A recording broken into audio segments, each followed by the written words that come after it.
Mga igsoon, kitang tanan gitawag sa Dios aron makabaton kita og tinuod nga gawasnon ngadto sa mga butang nga mao'y hinungdan sa pagkagapos nato dinhi sa kalibutan. Galacia 5 versikulo 13 nagingon, apan kamo mga igsoon gitawag aron makabaton og kagawasan, apan ayaw himuang pasangil ang inyong kagawasan aron maghari kaninyo ang lawasnong kaibog. Pag alagaray hinuon kamo tungod sa gugma. Igsoon, mao kana ang gusto sa Dios nga mahitabo sa tong kaugalingon. Isip mga tinawag niya. Gusto niya igsoon nga mahimo kitang gawasnon sa tanang gapos atong kinabuhi. Ug dili siya gusto igsoon nga kung kita mahimong gawasnon, mahimo natong pasangil sa pagbuhat ngadto sa mga kahilayan dinhi sa kalibutan. Dili gusto ang Dios igsoon nga kung mahimo na ta nga gawasnon, mubalik pa ta sa pagpakasala. Mubalik pa ta sa atong mga hunahuna nga dili maayo.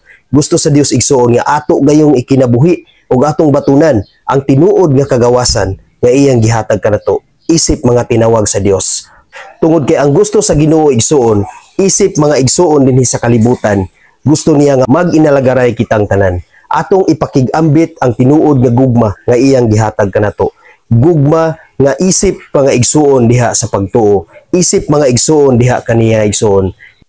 Og kana nga gugma igsoon, aduna kanay pagsinabtanay, aduna kanay pagpaubsanay, adunay respeto sa usag-usa, ug aduna kanay pagdinasigay sa pag-alagad ngadto sa Ginoo.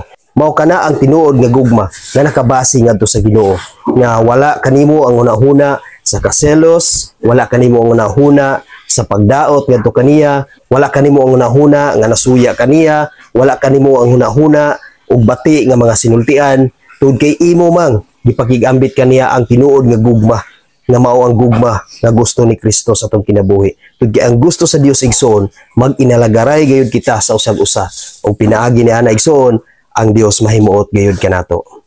Amen. God bless sa tanan.